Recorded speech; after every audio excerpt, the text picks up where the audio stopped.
السلام عليكم ورحمة الله وبركاته نحمده ونصلي على رسوله الكريم أما بعد அளவற்ற அருளாளனும் நிகரில்லா பேரன்புடையவனுமாகிய அல்லாஹ்வின் திருப்பெயரை போற்றி புகழ்ந்து ஆரம்பிக்கிறேன். அல்லாஹ்வினுடைய அருளும் கிருபையும் நபிகள் நாயகம் ஸல்லல்லாஹு அலைஹி வஸல்லம் அவர்கள் மீதும் அவர்களின் குடும்பத்தார்கள் சஹாபாக்கள் ஏனைய இங்கு கொழும்பி இருக்கிற நமது எல்லோரின் மீதும் என்றென்றும் நிலவட்டுமாக.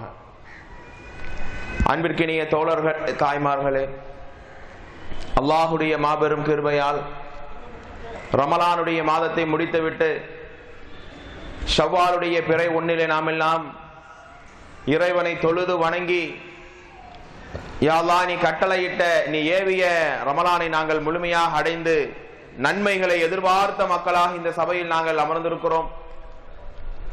என்னுடைய உங்களுடைய எல்லாருடைய காரியங்களையும் அல்லாஹ் லேசாக்கி எந்த இறை நம்பிக்கை அல்லாஹ் தந்தானோ அந்த நம்பிக்கையோடு வாழ்ந்து மரணிக்கிற சிறந்த நிலை அல்லாஹ் தருவதோடு, இந்த பெருநாள் தினத்தில் இருக்கிற நாம் மனதிலே சில உறுதிமொழிகளை எடுத்தே ஆக வேண்டும் அன்பர்களே. அதனால் தான் பெருநாள் குத்துபாவினுடைய தலைப்பாக மனதோடு ஒரு ஈமானிய போராட்டம் என்பதாக அதை சார்ந்த சில விஷயத்தை சொல்ல ஆசைப்படுகிறேன். ரமலானுடைய மாதம் வந்துவிட்டால் அது குர்ஆனுடைய மாதம், பாவ மன்னிப்பை அல்லாஹ் ஏற்றுக்கொள்கிற மாதம், எல்லா சூழ்நிலைகளிலும் அல்லாஹ்வை நெருங்குகிற மாதம் என்பதாக நாம் படித்திருக்கிறோம். ஆனால் நல்ல நீங்கள் விளங்கி பார்த்தால் உங்களுக்கு தெரியும் தோழர்களே, தாய்மார்களே, இந்த ரமலானுடைய மாதத்தில் மனதோடு ஒரு ஈமானிய போராட்டத்தை நாம் செய்திருக்கிறோம் இல்லையா? கடுமையான பசி இருந்தாலும் வேண்டாம், இது ரமலானுடைய காலம், நோன்பு வைத்துக என்பதாகவே நாம் சாப்பிடாமல் பருகாமல் இருந்தோம். அன்பு மனைவி அருகில் இருந்தாலும் ரமலானுடைய நேரத்தில் எனக்கு என்னுடைய மனைவி ஹராம் என்று நப்சை கட்டுப்படுத்தி கொண்டு இருந்தோம். இது போன்ற எல்லா விதமான காரியத்திலும் அல்லாஹ் ஹலாலாக்கிய விஷயங்களை கூட ரமலானுடைய அந்த மாதத்திலே என் ரப்புல் ஆலமீன் தடுத்துள்ளான் என்பதற்காக நான் என் நப்சை கட்டுப்படுத்தினேனா இல்லையா? அப்படியான ஒரு ஈமானிய தரம் எனக்கும் உங்களுக்கும் வராமல் இந்த ரமலானில் நமக்கு எந்த நன்மையும் இல்லை என்பர்களே. கொஞ்சம் யோசித்து பாருங்கள், எத்தனையோ ரமலான் என்னை விட்டு கடந்து விட்டது. ரமலானுடைய காலங்களில் எவ்வளவு இபாதத்துகள் அமல்களை நான் செய்கிறேன். ஆனால் ரமலான் முடிந்து விட்ட பின்னால் என்னுடைய வாழ்க்கை பழைய நிலைமைக்கு போய்விடுகிறது. ஃபஜருடைய தொழுகை இல்லை, பள்ளிவாசலோடு தொடர்பு இல்லை, குர்ஆனிய வசனங்களை படிப்பதில்லை. மீண்டும் எல்லா தவறின் பக்கம் நான் சென்றுவிட்டு ஷைத்தானிய பிடியில் மாட்டிக்கொள்கிறேனே. இவர்களுடைய நோன்பினுடைய கதி என்ன என்று உங்கள் எல்லோருக்கும் தெரியும். அப்படியான நிலைக்கு என்ன காரணம் என்றால், நப்சோடு மனதோடு ஒரு போராட்டத்தை நாம் நடத்தவில்லை. யா அல்லாஹ், நீ கொடுத்த வாழ்க்கை, உன்னை எல்லா நேரத்திலும் நாங்கள் கட்டுப்பட்டு பயந்து வாழ்வோம். எங்களுடைய நப்ஸ் தவறையும் ஆபாசத்தையும் தூண்டினால் அதற்கு நாங்கள் முழுமையாக முட்டுக்கட்டையிட்டு உன்னுடைய அடியார்களாகவே நாங்கள் வாழ்வோம் ரப்பே என்கிற அந்த உறுதிமொழியை ஏற்றுக்கொள்கிறோமா இல்லையா? இவர்கள் தான் மனதோடு ஒரு போராட்டம் நடத்தக்கூடியவர்கள். மனிதர்களாக இருக்கிற நாம் அல்லாஹ் சொல்லுகிறான், நீ சிறந்த படைப்படா, நான் படைத்த படைப்பிலேயே நீதான் அக்ரமுன் நாஸ். அல்லாஹ் சொல்லுகிறான், சிறந்த குணம் கொண்டவன் நீ. அதே ரப்புல் ஆலமீன் சொல்லுகிறான், இந்த மனிதன் ஒரு கட்டத்திலே மிருகம், அதை விட கேவலமாக மாறி விடுகிறான். என்ன வேறுபாடு தோழர்களே இந்த இரண்டு விஷயத்துக்கு? சிறந்த படைப்பு என்று சொல்லுகிறான், கண்ணியமான படைப்பு என்று சொல்லுகிறான். அதே மனித படைப்பை அல்லாஹ் கேவலப்படுத்துகிறான் மிருகத்தை விட. அல்லாஹ்வை எண்ணி அல்லாஹ்வுடைய வசனங்களை படித்து தன் நப்சை கட்டுப்படுத்திக் கொள்கிறானே, ஆபாசமோ அழிவுகளோ நாசமோ ஹராமான காரியங்களோ என் வாழ்க்கையில் நான் ஒரு காலம் செய்யவே மாட்டேன் என்கிற மன உறுதி ஏற்படுத்திக் கொள்கிறானே, இவன் அல்லாஹ்வுடைய படைப்பிலேயே சிறந்தவனாக இருக்கிறான். மனம் போன போக்கில வாழ்க்கையை கழித்து ரமலானுக்கு மட்டும் அல்லாஹ் அல்லாஹ் என்று சொல்லிவிட்டு பின்னால் ஈமானிய வாடையே இல்லாமல் பாவத்தினுடைய படுகொலியில் விழுந்து விடுகிறார்களே, இவர்கள் மிருகத்தை விட கேவலமான மக்கள் என்று அல்லாஹ் எச்சரிக்கிறார். இப்போது நீங்கள் விளங்கிக் கொள்ளுங்கள் தோழர்களே, தாய்மார்களே, நான் அல்லாஹ் படைத்த உயர்ந்த படைப்பாக இருக்க வேண்டுமா அல்லது மிருகத்தை விட கேவலமானவனாக அல்லாஹ்வின் பார்வையில் நான் பார்க்கப்பட வேண்டுமா? நீங்கள் முடிவெடுக்கிற நேரம். அல்லாஹ் ரப்புல் ஆலமீன் நமக்கு சிந்திக்கிற அறிவை கொடுத்து எல்லா வகையிலையும் என கட்டுப்படு என்று அல்லாஹ் சொல்லுகிறான்.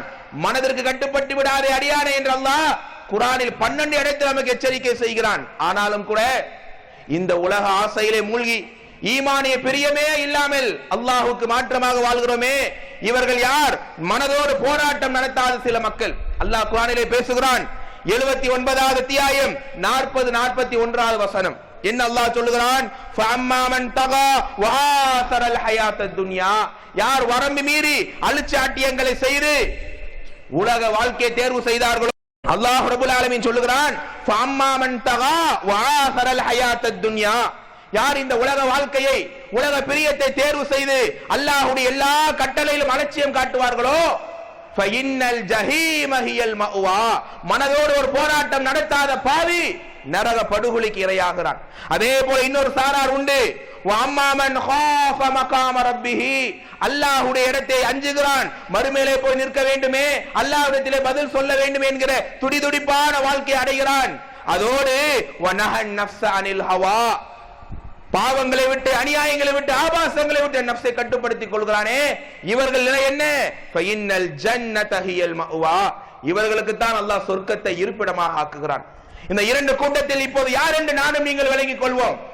நான் என்னுடைய குடும்பம் எல்லோரும் அல்லாஹ்வோடு ஒரு போராட்டம், ஈமானிய போராட்டத்தை நான் செய்வேன், என்னுடைய நஃப்ஸை அல்லாஹ்வுக்காக கட்டுப்படுத்திக் கொள்வேன் என்கிற உறுதிமொழியை எடுத்தே ஆக வேண்டும். தோழர்களே, தாய்மார்களே, அப்படியான உறுதிமொழி எடுக்காததினால் தான் எத்தனையோ ரமலான் என்னை விட்டு சென்றும் என் ஈமானில் எந்த பிடிமானம் இல்லை.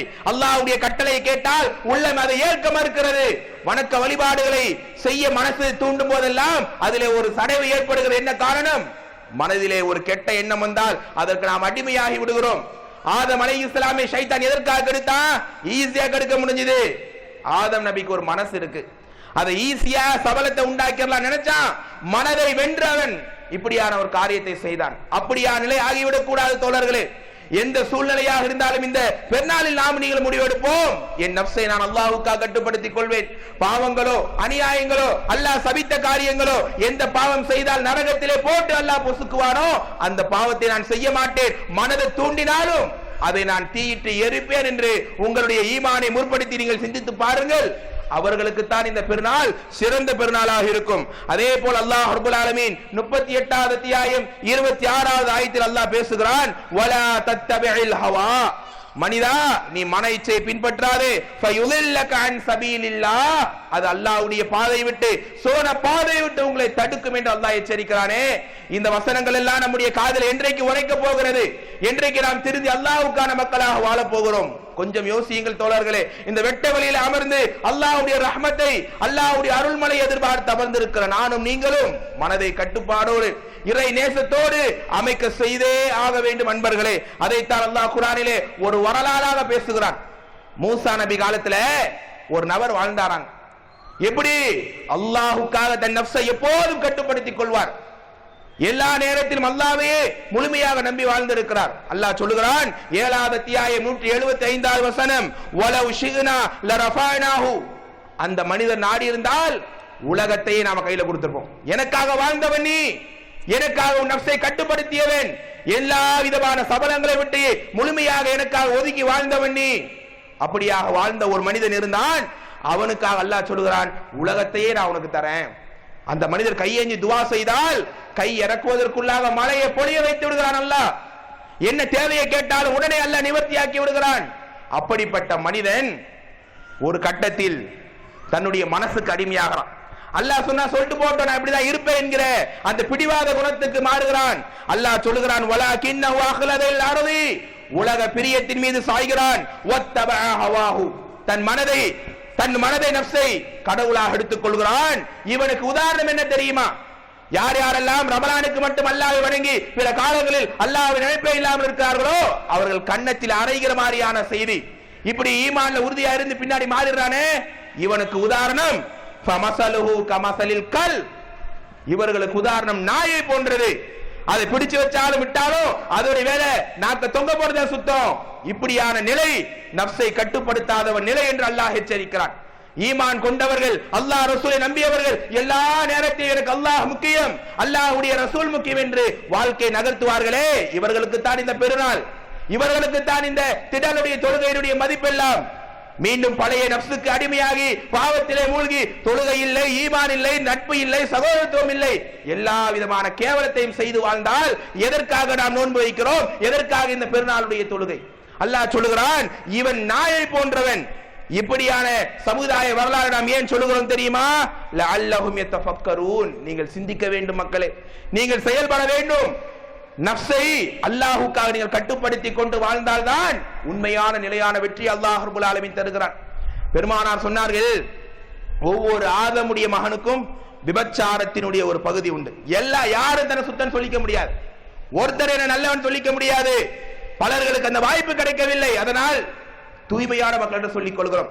அந்த வாய்ப்பு கிடைக்கும் போது அந்த நேரத்தில் நஃப்ஸை கட்டுப்படுத்தி, யா அல்லாஹ் நீ பார்த்து கொண்டு இருக்கிறாய், இப்போது எனது மனம் விபச்சாரத்தை செய்ய தூண்டுகிறது யா அல்லாஹ், ஆனால் நான் மனதை வென்றெடுப்பேன், ஈமான் தான் ஆயுதம் என்று அந்த நேரத்தில் நஃப்ஸை கட்டுப்படுத்துகிறானே, அவன்தான் ஈமானால் உயர்ந்தவன் சிறந்தவன் என்று பெருமானார் சொன்னார்கள் ஸல்லல்லாஹு அலைஹி வஸல்லம்.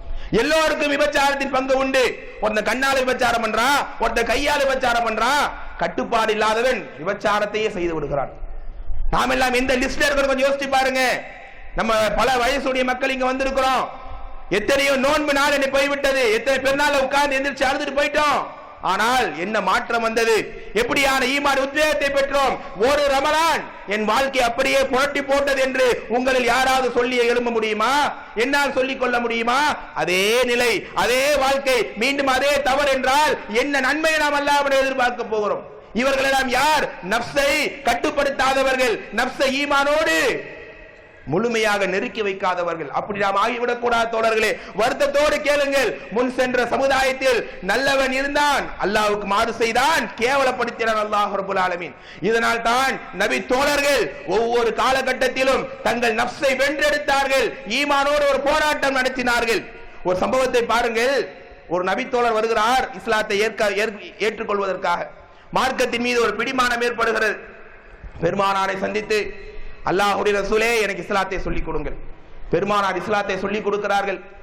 அந்த நாள் முழுசு மார்க்கத்தை படிக்கிறார். ஆனால் அவர் கேட்கிறார், அல்லாஹ்வுடைய தூதரே, மார்க்கத்தின் எல்லா கடமைகளும் எனக்கு ஓகே, ஆனால் விபச்சாரத்திற்கு மட்டும் அனுமதி கொடுங்கள். விபச்சாரம் செய்யாமல் அந்த நிலவை கழிக்க முடியாது, விபச்சாரம் செய்ய அனுமதி கொடுங்கள் நபியே. பதறி போனார்கள் சஹாபாக்கள். இந்த தோழர் என்ன வார்த்தையை பேசிவிட்டார் அல்லாஹ்வுடைய தூதரிடத்திலே. பெருமானார் கேட்டார்கள், தோழரை இது ஹராம், அல்லாஹ் தடுத்திருக்க, நஃப்ஸை கட்டுப்படுத்து. இல்லை ரசூலுல்லாஹ், இல்லை, என்னால் விபச்சாரம் செய்யாமல் இருக்க முடியாது. அப்படியா? அவரை பெருமானார் நெருக்கமாக அழைத்து சொன்னார்கள், அருமை தோழரே, உன்னுடைய தாய் விபச்சாரம் செய்வதை நீ பொறுத்துக் கொள்வாயா? உன்னுடைய சகோதரி விபச்சாரம் செய்வதை நீ பொறுத்துக் கொள்வாயா?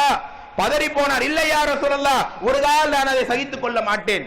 அப்படியானால் நீ யாரோடு விபச்சாரம் செய்கிறாயோ அது யாருக்கோ தாயாக சகோதரியாக அந்த பெண் இருப்பாளா இல்லையா?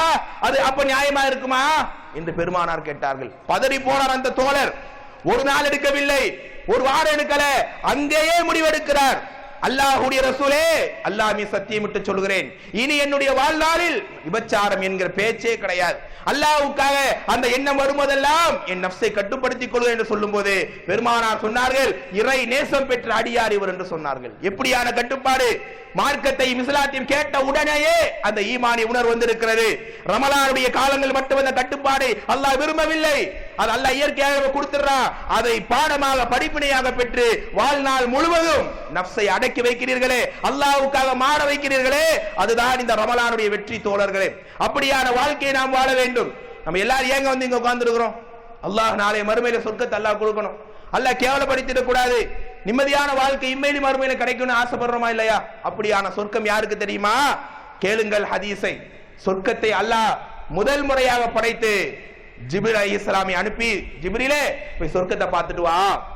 சொர்க்கத்தை பார்த்துட்டு வந்து அவர் சொல்றாரு, யா அல்லாஹ் யா ரப் உக்ஸிம் பி ஜலாலிக், உன் கண்ணியத்தால் சத்தியம் இடுகிறேன், உன்னுடைய அடியார்கள் எல்லோரும் சொர்க்கத்தை ஆசைப்படுவான்.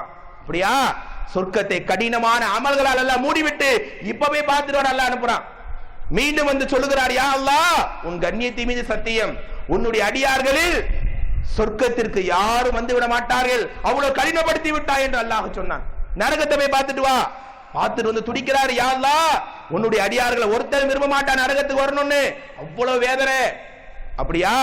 நரகத்தை மன இச்சைகளால், மனதின் ஆசைகளால் அல்லாஹ் மூடிவிட்டு இப்பவே பார்த்துட்டு வா ஜிப்ரீல் அல்லாஹ் அனுப்புறான். வந்து சொல்லுகிறார், யா அல்லாஹ் யா ரப் உக்ஸிம் பி ஜலாலிக், உன் கண்ணியத்தால் சத்தியமிடுகிறேன், உன்னுடைய படைப்புகள் அனைவருமே நரகத்துக்கு இரையாயிருவாங்களோ என்று நான் இப்போது பயப்படுகிறேன். மனதிற்கு அடிமையாகி மனதிற்கு கட்டுப்பட்டு சபல எண்ணங்களால் மார்க்கத்தை ஈமானை தொலைத்து விட்டு நரகத்துக்கு இரையாயிருவாங்களோ நான் ஏங்குகிறேன் என்று ஜிப்ரீல் சொல்லுகிறார். பார்த்தீர்களா? வெறுமன தொழுது விட்டு பெருநாள் தொழுது விட்டு சென்றால் நோன்பினுடைய நன்மை கிடைத்தாது, சொர்க்கத்தினுடைய அந்தஸ்தை பெற முடியாது. வாழ்நாள் முழுக்க ஈமானோடு ஒரு போராட்டம் நடத்த வேண்டும், மனசை வென்றெடுக்க வேண்டும். அப்படி நானும் நீங்களும் மாறாமல் எந்த நன்மையும் எந்த சிறப்பையும் அல்லாஹ்விடத்தில் பெற முடியாது என்பவர்களே. அப்படியான வாழ்க்கை தான் அன்றைய சஹாபாக்கள் வாழ்ந்தார்கள். இந்த பாயில உட்கார்ந்து இருக்கிறீங்களே, இந்த பாயுடைய அச்சு 1 மணி நேரத்துக்கு ஒரு மாதிரி இருக்கும், 2 மணி நேரத்துக்கு ஒரு மாதிரி இருக்கும். ரசூலுல்லாஹ் சொல்றாங்க, ஊதன ஊதா, கொஞ்சம் கொஞ்சமா அந்த அச்சுக்கு மேல பதியுமா இல்லையாப்பா? அந்த மாதிரி தவறான எண்ணங்களை எண்ணி அதை செய்தால் ஒரு கரும்புள்ளி குத்தப்படுகிறது. இப்படியே செய்து செய்து உணர்ச்சியற்ற ஜென்மங்களாக மாறிடுவான். அல்லாஹ் சொல்றானே, சில மக்கள் ختمallahu ala qulubihim wa ala sam'ihim wa ala absarihim ghishawa wa lahum adhabun alim. சில ஜென்மங்கள் உண்டு, சொன்னா கேட்காது, எதையும் உணராது, அப்படியே கிடப்பான். இப்ப இவன் யார்? தீயதை எண்ணி எண்ணி செய்து செய்து கரும்பாறையை போல கரும்புள்ளி குத்தப்பட்டு மறுமையில கரும்பாறையாக எழுப்பப்படுகிறான். அந்த கதி எனக்கும் உங்களுக்கு வேண்டுமா? நன்மையானதை எண்ணி அல்லாஹ்வுக்காக நஃப்ஸை கட்டுப்படுத்துகிறானே, அவனுடைய உள்ளத்திலே அல்லாஹ் பிரகாசத்தை ஒளியை தருகிறான். பழுங்கி பாறையாக அவன் எழுப்பப்படுகிறான் மறுமையினுடைய நாளில். இப்படியான 2 கூட்டத்தில் நான் யாராக இருக்க வேண்டும் என்று இங்கே நானும் நீங்களும் முடிவு செய்வோம். அதனால் தான் இந்த ஒரு ரமலானுடைய நாளை எனக்கு அல்லாஹ் தந்திருக்கிறான். அப்படியான கட்டுப்பாடு ஏன் இல்லை? தொழுகையிலே அலட்சியம், பெண்களாக இருந்தால் ஆடையில அலட்சியம், வியாபாரத்திலே பொடுபோக்குத்தனம், கொடுக்கல் வாங்கல்ல சோம்பேறித்தனம். எப்படி அல்லாஹ்வுடைய வெற்றி அடைய முடியும்? எப்படி அல்லாஹ் என்னை நாளை மறுமையில அரவணைத்துக் கொள்வான்? சொர்க்கத்தை தந்து என்னை அல்லாஹ் எப்படி பிரகாசிக்க வைப்பான்? கொஞ்சம் யோசித்து பாருங்கள். அப்படியான போராட்டம் நடத்தினால் மட்டும்தான் இந்த நோன்பினுடைய வெற்றி எனக்கும் உங்களுக்கும். அன்றைய நபித்தோடைய வாழ்க்கையை பார்க்கிறோம் தோழர்களே. எப்படியான சிறப்பு தெரியுமா? அப்துல்லாஹ் இப்னு ஜஹ்ஷ் ரலியல்லாஹு அன்ஹு வரலாறிலே பொதிந்து வைக்கப்பட்ட ஒரு செய்திங்க. அல்லாஹ்வுடைய மார்க்கத்துக்காக உஹதுகளுக்கு தயாராகி விட்டார். உஹது போர்க்களம் ரெடியா இருக்குது. தனியா வந்து கையேந்துகிறார். இப்படி வெட்ட வெளியில நின்று அல்லாஹ்விடத்தில் கையேந்துகிறார். யா அல்லாஹ், யா ரப், உன்னுடைய அடியான் கேட்கிறேன், உஹது களத்திற்கு நாங்கள் எல்லோரும் தயாராகி விட்டோம். யா அல்லாஹ், இந்த நேரத்திலே முஸ்லிம்களுக்கு வெற்றியை தா என்று நான் கேட்கவில்லை, அது உன்னுடைய பொறுப்பு. இப்போது ஏன் நான் கையேந்தினேன் தெரியுமா? அந்த தோழர் சொல்கிறார், யா அல்லாஹ், உஹது களத்தில் நான் கலக்க வேண்டும், போர்க்களத்தில் நான் கொல்லப்பட்டு ஷஹீதாக வேண்டும். யா அல்லாஹ், யா அல்லாஹ், நான் சாதாரணமாக கொல்லப்படக்கூடாது. எதிரிகள் என்னுடைய காதை அறுக்க வேண்டும், என் மூக்கை அறுக்க வேண்டும், என்னுடைய வயிற்றை அறுத்து என் குடல்களை எல்லாம் தூக்கி எறிய வேண்டும். எதிரிகள் ஏளனமாக பேச வேண்டும். இது அப்துல்லாவினுடைய காது, அப்துல்லாவுடைய மூக்கு, அப்துல்லாவுடைய குடல் என்பதாக என்னை கேலி செய்து சிரிக்க வேண்டும், கேவலமாக என்னை பேச வேண்டும். இப்படி நான் ஷஹீதாக வேண்டும். யா அல்லாஹ், நாளைய மறுமையில் என்னை எழுப்புவாயா? அந்த நேரத்திலே நீ கேட்க வேண்டும். யா அல்லாஹ், ஏன்பா அப்துல்லா நீ இப்படி துஆ செய்த? நீ கேட்கணும். நான் சொல்லுவேன், உஹதுடைய களத்திலே செல்வதற்கு முன்னால் என் மனசிலே ஒரு போராட்டம் ஏற்பட்டது. என் மனசு சொன்னுச்சு, அப்துல்லா இந்த போருக்கு போவாத, உயிரை விட்டுருவேன்னு சொல்லி போருக்கு செல்ல விடாமல் என் மனசு தீமையை ஏவியது.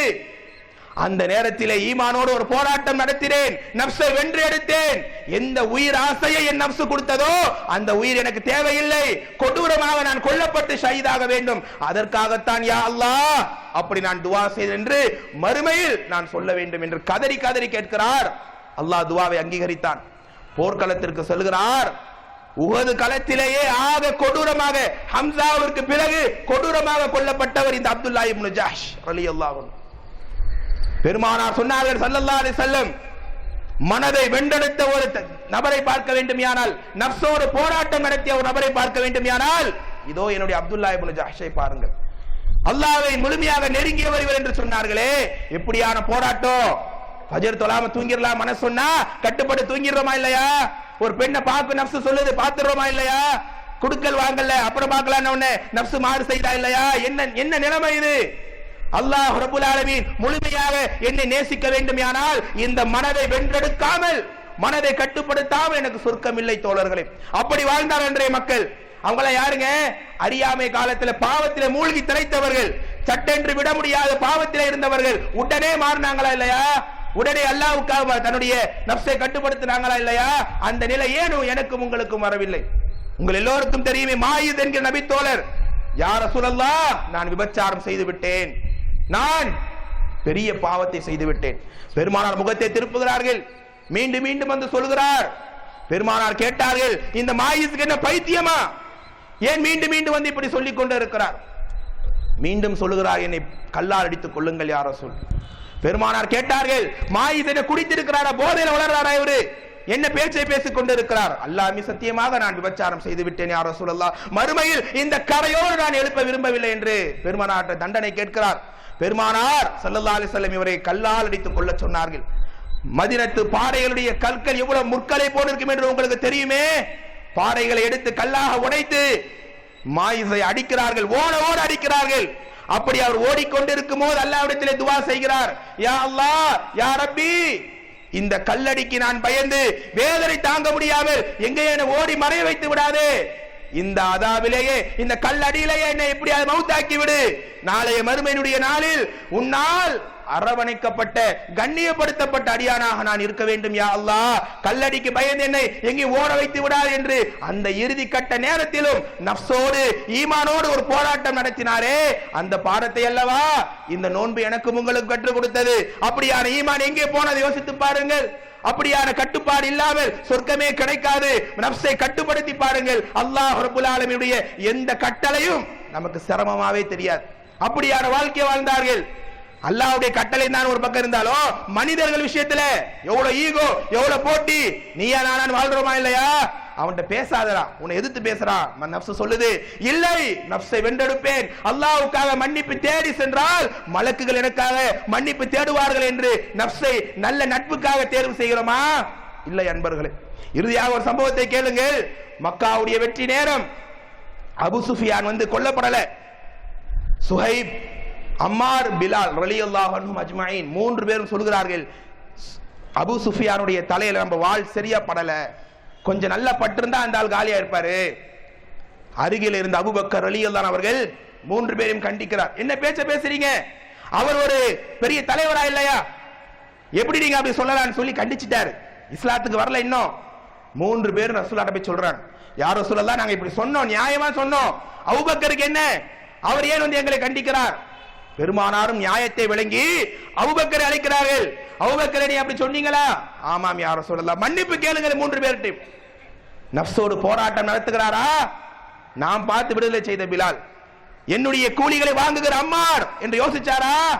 3 பேரையும் ஒரே கையில 2 கையில அணைத்துக் கொண்டு அல்லாஹ்வுக்காக மன்னித்துக் கொள்ளுங்கள் தோழர்களே, நான் தவறான வார்த்தை பேசியிருந்தால் நீங்கள் பொறுத்துக் கொள்ளுங்கள். எப்படிப்பட்ட அபூபக்கர் ரலியல்லாஹு அவர்கள்.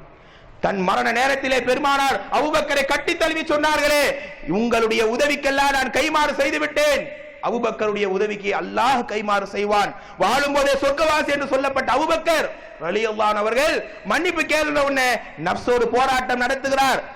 அதை வென்றெடுத்து மன்னிப்பு கேட்டு நல்ல ஒரு பண்பை வெளிக்காட்டினாரா இல்லையா? அந்த ஒழுக்கம் எங்க போச்சு? அந்த ஒரு மாண்பு எங்கே போனது? குடும்பத்தில, நண்பர்கள் மத்தியில எல்லாத்தையும் பகைமை, வெறுப்பு, நப்சு தடுக்குது. நப்சுக்கு அடிமையா அல்லாஹ்வுக்கு அடிமையா என்று இங்கே முடிவு செய்யுங்கள். அதே நேரத்தில் அன்சாரிகளும் வாய விட்டாங்க. அதே அபு சுஃபியான் இஸ்லாத்தை ஏத்துக்கிறாரு. ரசூலுல்லாஹ் சொன்னாங்க, அபு சுஃபியான் வீட்டுல போய் யாராவது இருந்து கொண்டால், ஒளிந்து கொண்டால் அவர்களும் பாதுகாப்பு பெறுவார்கள், அவர்களுக்கும் பாதுகாப்பு உண்டு. அப்போது அன்சாரிகள் பேசினாங்க, ரசூலுல்லாஹ்வுக்கு என்ன ஆனது? ஊரும் உறவும் சேர்ந்து விட்டது.